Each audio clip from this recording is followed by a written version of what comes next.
बहुत ही सुंदर प्यारा सा जोक गीत है जो हमारे यहाँ बेटी के विवाह में गाया जाता है। मैं आप लोगों को सुनाने जा रही हूँ। फूल के डाले वाले ले घूमेली दुलारी बेटी, घूमेली दुलारी बेटी।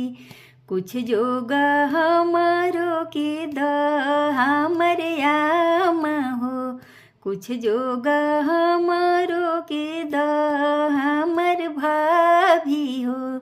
पहले तो आई तू बेटी सब जोग दीती हो, सब जोग दीती हो।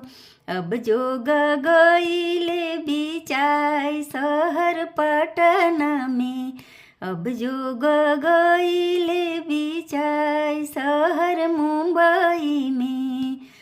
पहले तो आई तू ननद सब जोग दीती हो, सब जोग दीती हो। अब जोग गईले बिचाई शहर यारा में, अब जोग गईले बिचाई शहर पटना में, अब जोग गईले बिचाई।